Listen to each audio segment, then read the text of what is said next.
Assalamu alaikum wa rahmatullah, bienvenue à tous. On avait déjà vu sur la chaîne des preuves de l'existence de Dieu ainsi que quelques miracles du Coran. Mais aujourd'hui, je vais tenter de synthétiser en vous exposant 5 preuves claires de la véracité de l'islam. Certains pourraient rétorquer en disant mais quel intérêt? Nous savons, nous en tant que musulmans, que l'islam est la vérité. Certes, cependant, ce n'est pas une évidence pour tout le monde et les gens, surtout aujourd'hui, ont besoin de preuves. Cette chaîne étant pour tout le monde, on va exposer cela en détail. Cela pourra peut-être être une cause de conversion à l'islam ou bien juste d'augmenter la foi du croyant qui va méditer sur les magnifiques preuves de la véracité de sa religion. Donc, ne quittez pas, on en parle tout de suite après la petite intro.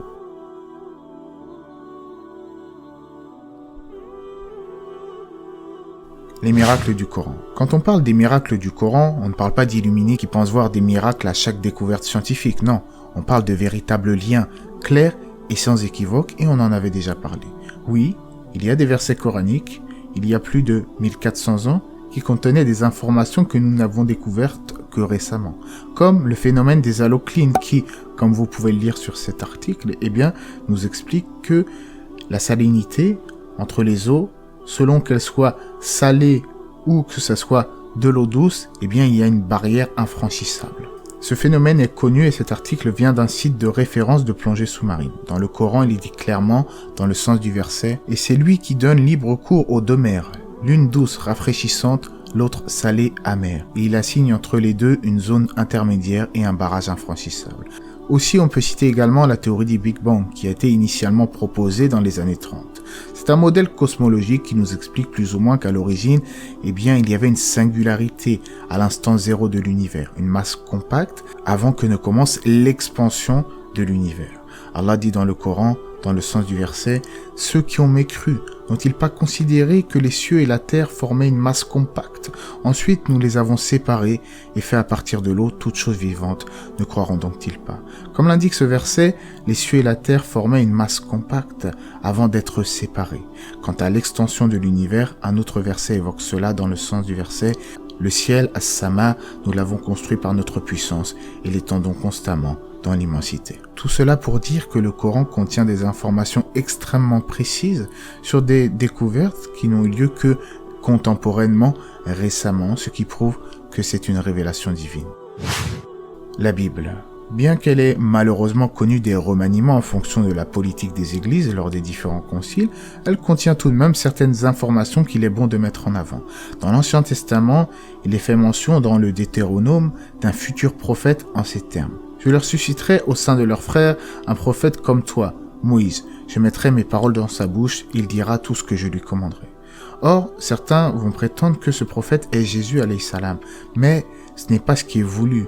Ici, on parle de leurs frères, au sein de leurs frères.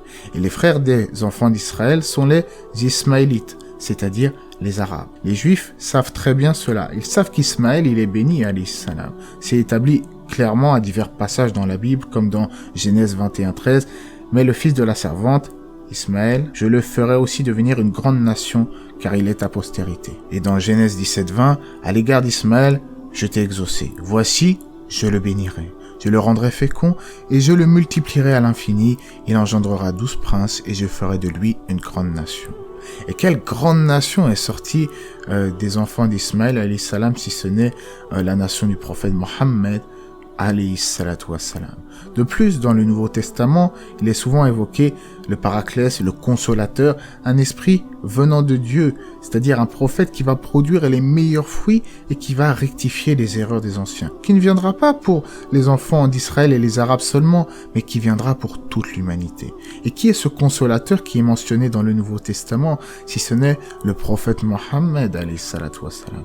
Il est venu pas pour un peuple en particulier, bien que le peuple des Arabes n'avait pas été averti, mais il est venu de manière globale pour l'ensemble des gens. Il est dit dans le Coran, « Qul ya ayyuhan nas, inni rasulullah ilaykum jami'an » dit, « Ô vous les gens, je suis le messager de Dieu pour vous tous. » Il est aussi dit dans la Bible que un prophète, c'est-à-dire quelqu'un qui vient de Dieu, qui n'est pas un faux prophète, c'est quelqu'un qui produira les meilleurs fruits. Et le prophète Mohammed, n'a-t-il pas produit les meilleurs fruits en sortant les Arabes de la péninsule arabique, de la sauvagerie, car ils enterraient les fillettes vivantes à l'époque, et du polythéisme, de l'adoration des idoles? Il a sorti ces gens de cela, de cet obscurantisme, à l'islam, la croyance en un seul Dieu, unique, sans associé, à reconnaître tous les prophètes. N'est-ce pas que nous pouvons dire ici que le prophète a produit les meilleurs fruits? Pour conclure, je me rappelle, il y a quelques années, j'avais entendu un rabbin sur Internet dire que dans la Torah, c'est-à-dire dans l'Ancien Testament, il est dit que la raison qui doit nous pousser à croire en un prophète, c'est deux choses. Un, qu'il soit muni de miracles, et deux, qu'il n'appelle pas un autre Dieu que le Dieu d'Abraham. Et ce rabbin s'était servi de cela pour discréditer le message de Jésus en disant non, nous ne croyons pas en Jésus car il a appelé à la Trinité. Bien, nous disons que cela est faux. Jésus est certes venu pourvu de miracles, cela est connu de tous, mais il est venu avec le message d'unicité. C'est ensuite certains chrétiens qui ont déformé son message. Ça, c'est une chose. Il faut croire en Jésus en tant que prophète. Et le prophète Mohammed, nous disons à ce rabbin, pourquoi ne pas croire en lui? Car il est venu, comme vous le savez, avec des miracles, avec des miracles percutants, avec le miracle du Coran, avec le miracle de la scission de la Lune, etc. On en a déjà parlé, et avec le même message monothéisme. Donc, c'est-à-dire que les gens du livre, eux-mêmes, dans leur livre, il est indiqué qu'ils doivent croire en le prophète Mohammed, alayhi salatu wassalam, prophète qui est venu, comme vous le savez, avec le dernier message de Dieu, le Coran. 3. Les bienfaits de l'islam. Parmi les grandes preuves de la véracité de l'islam, que l'islam est la vérité, il y a ces innombrables bienfaits pour la vie de l'homme. Que ça soit à tous les niveaux, au niveau de l'hygiène, au niveau de la purification, dans tous les domaines de la vie, l'islam est un bienfait. Mais la première chose que nous pouvons citer, la première chose qui me vient à l'esprit, c'est que c'est une réponse à nos questions existentielles.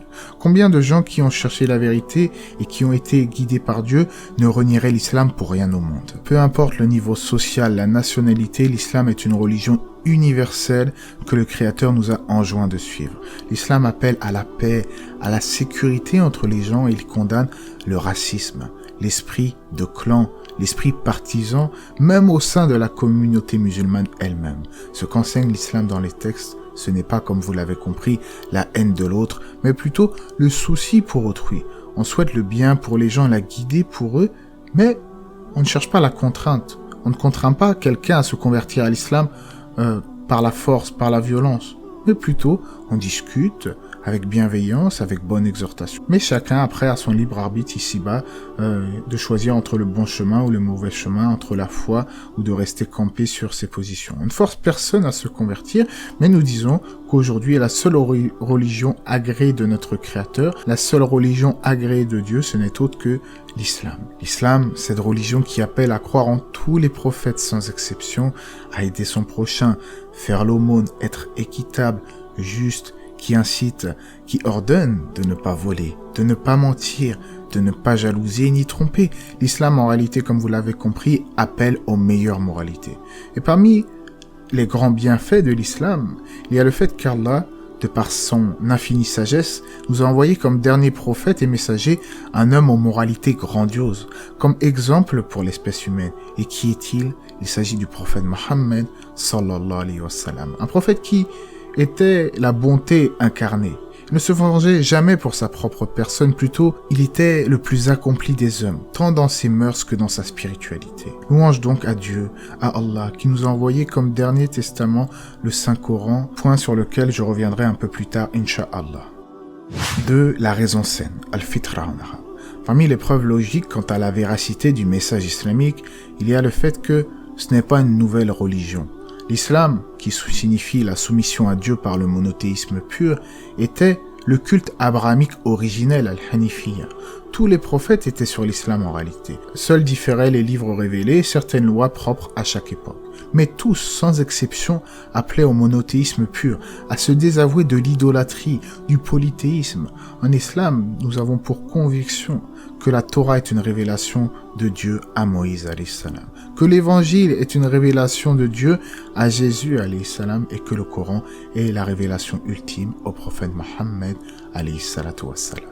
La saine nature qui nous pousse à reconnaître l'existence de Dieu doit nous pousser à ne pas renier un prophète sans raison, car personne aujourd'hui n'a de raison de rejeter le message du prophète Mohammed car il n'applique au meilleur des choses. Alors oui, certains adeptes des religions ont parfois dévié des enseignements révélés par Dieu, soit en interprétant mal les textes, qui a poussé certains à aller vers le terrorisme, à des choses abjectes, à interpréter les textes selon leurs désirs. Oui, il y a eu des déviances dans tous les cultes confondus, certes. Il y en a qui ont carrément remanié les Saintes Écritures. Nous reconnaissons cela, mais nous disons que, la religion est innocente de cela. Ce n'est pas Dieu qui a commandé aux gens de changer les textes, mais walhamdulillah, pour sa révélation ultime, le Coran, Allah a fait que le message sera protégé contre la falsification. Comme il est dit dans le Coran clairement, le Coran est protégé. Le Coran, on a encore des manuscrits qui datent d'il y a plus de 1400 ans, n'a pas changé d'un iota. Qui nous amène au dernier point, le Coran. Le Coran, guide ultime pour l'humanité, a été initialement révélé sur 23 ans sur le prophète Mohammed alayhi salatu wassalam. À cette époque, en Arabie, les Arabes excellaient dans les vers de poésie. Ils étaient connus pour leur maîtrise parfaite de la langue arabe. Ils étaient connus pour citer plus de 700 noms d'affilée pour désigner une même chose. Mais le prophète Mohammed alayhi salatu wassalam, lui, était illettré selon les historiens. Pourtant, aucun de ces Arabes n'a pu reproduire ne serait-ce qu'une sourate, ne serait-ce qu'un verset pour discréditer le prophète. C'est-à-dire que, malgré leur maîtrise de la poésie et de la syntaxe, aucun n'a pu relever le défi de faire comme le prophète. Allah a dit dans le Coran, dans le sens du verset, ou alors ils disent, il, Mohammed, l'a forgé, c'est-à-dire le Coran, dit, apportez donc 10 sourates semblables à celle-ci que vous aurez vous-même forgées et appelez qui vous pouvez pour vous aider, hormis Dieu, si vous êtes véridique. Et cela est connu, même les orientalistes et autres, ils disent que le Coran a un style inimitable, parfait. Comment un homme alors, qui ne savait ni lire ni écrire, aurait pu inventer des versets qui allaient changer la face du globe? Des versets qui nous parlent avec une précision étonnante, d'événements antérieurs, d'événements futurs, ou même de choses que la science n'a découvertes que récemment, comme nous l'avons déjà vu sur la chaîne.